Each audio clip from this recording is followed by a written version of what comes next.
ETF index mutual funds నేర్చుకుని stock మార్కెట్లో రాణించాలనుకుంటున్నారా? వెంటనే ఈ నెంబర్కి కాల్ చేయండి.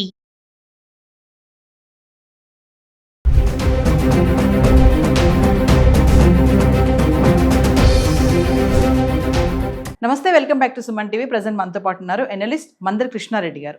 నమస్తే సార్. నమస్తే అమ్మ.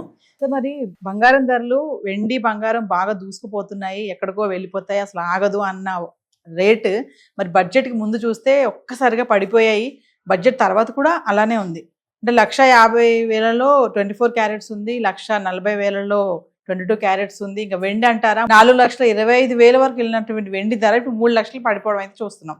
మరి నెక్స్ట్ మనకి అక్షయ తృతీయ వస్తుంది.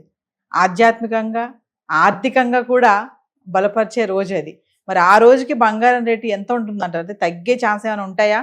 అప్పటికే ఇంకా బాగా పెరిగిపోతుందా? అంటే బంగారం రేటు, వెండి రేట్లు తాత్కాలికంగా తగ్గుతున్నాయి.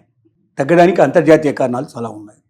కొన్ని దేశాలు సడన్ గా బంగారపు నిల్వల్ని రిలీజ్ చేసాయి, ఒకేసారి బయటికి తీసుకొచ్చాయి. సో పెద్ద మొత్తంలో బంగారం ఒకేసారి మార్కెట్లోకి రావడం వల్ల రేట్లు తగ్గిపోయాయి. అలాగే కొన్ని దేశాలు ట్యాక్సెస్ ని తగ్గించాయి, దానివల్ల కూడా ఏమైందంటే బంగారు నిల్వలు పడిపోయాయి. ఇలాంటి కొన్ని కారణాలు ఉన్నాయి. ఇంకోటి, అమెరికాలో షట్ డౌన్ ఒక కారణం.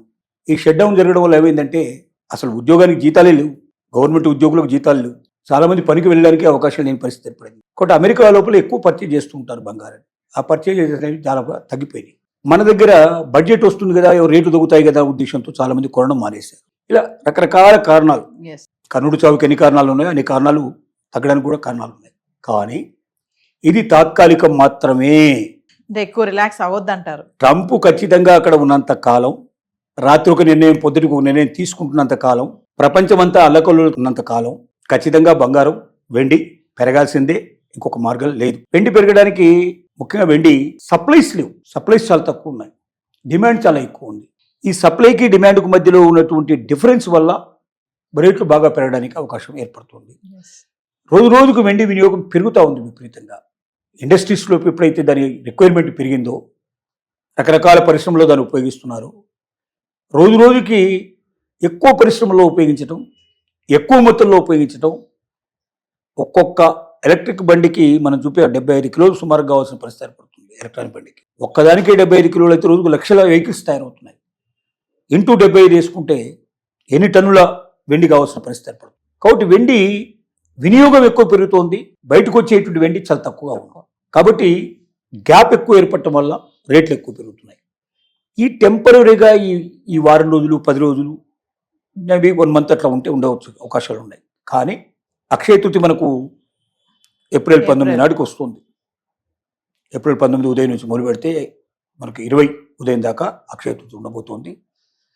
అక్షయ తృతీయ నాడు బంగారం, వెండి కొనుక్కోవాలని, బంగారం అని ఇంతకుముందు అనేవాళ్ళు, ఇప్పుడు బంగారం మొదలైన పరిస్థితుల్లో వెండి కొనుక్కోవడం కూడా సిద్ధపడేవాళ్ళు చాలామంది ముందుకు వస్తారు.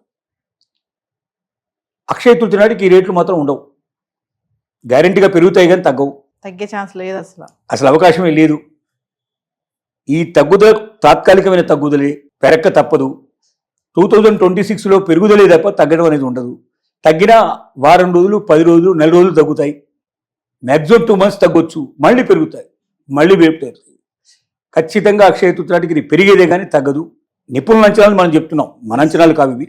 ప్రపంచ నిపుణులు చెప్తున్నటువంటి అభిప్రాయాన్ని మనం తెలియజేస్తున్నాం. 2026 బంగారం, వెండి, రాగి, నికెల్ ఇలాంటి అరుదైన లోహాలు ఏవైతే, అంటే బాగా ఉపయోగకరమైన లోహాలు ఏవైతున్నాయి, లోహాలు అన్నీ పెరిగేవి తప్ప ఏవీ తగ్గేటట్టు కనపడటం లేదు.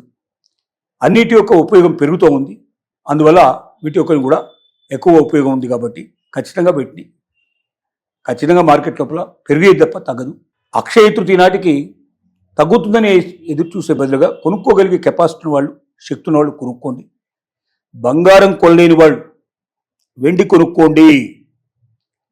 బంగారం కన్నా వెండి ఎక్కువ పెరుగుతుంది. మీరు దీన్ని పొదుపుగా తీసుకొని, నాకు బంగారం కొంటే రేపొద్దున 4 డబ్బులు వస్తాయి ఎక్కువ అని ఆశపడే వాళ్ళు ఎవరున్నారో, బంగారం కన్నా ఎక్కువ డబ్బులు వచ్చేందుకు, తక్కువ పెట్టుబడితో ఎక్కువ లాభం రావడానికి వెండికి అవకాశాలు ఎక్కువ ఉన్నాయి. కాబట్టి వెండి కొనుక్కోమని మనం సలహా ఇస్తున్నాం. ఇవాళ మార్కెట్లో సుమారుగా మనం చూస్తే 4,25,000 దాకా చేరినటువంటి వెండి ఇవాళ 3 లక్షలకు వచ్చింది. అయ్యో 1,25,000 తగ్గిందే అనుకుంటున్నాం, కానీ ₹1,00,000 కూడా లేనటువంటి వెండి 3 లక్షలకు వచ్చింది అనే విషయాన్ని మనం మర్చిపోతున్నాం. మరి ఇది చాలా ఎక్కువ పెరుగుదల కదా. అదంతా ఈ సంవత్సరంలో జరిగింది దాదాపు చెప్పాలంటే. Yes. ఈ 2 నెలల్లోనే దాదాపుగా 2 లక్షల రూపాయలు పెరిగింది. పెరిగిపోయింది. అమాంతంగా ఒక రోజునే దాదాపుగా 60,000 70,000 పెరిగిపోయింది. Yes. కాబట్టి ఇది ఫ్లక్చువేషన్స్ కామన్, పెరుగుతుంటాయి తగ్గుతుంటాయి, కానీ ఇంకా పెరిగేదే కానీ తగ్గదు. అప్పు చేసి మాత్రం కొనొద్దని మనం ఖచ్చితంగా చెప్తున్నాం. బంగారం కూడా ఇవాళ 1,50,000కి మనకు 24 క్యారెట్స్ బంగారం, తులం బంగారం 1,50,000 అవుతుంది. అలాగే 22 క్యారెట్స్ బంగారం అయితే 1,40,000. 1,40,000 అవుతుంది. కానీ ఈ రేట్లు తాత్కాలికమే, డెఫినెట్గా పెరుగుతాయి. బంగారం వెండి 2026 చివరి నాటికి అనూహ్యంగా పెరిగే అవకాశాలు ఉన్నాయి. కాబట్టి కొనుక్కునే వాళ్ళు, కొనగలిగే శక్తి ఉన్న వాళ్ళు, కొని దాచుకోవాలనుకునే వాళ్ళు ఖచ్చితంగా కొనుక్కోండి. అప్పు చేసి పప్పు కూడు తినకండి.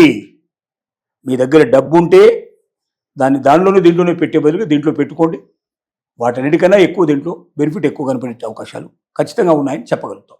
Thank you, sir.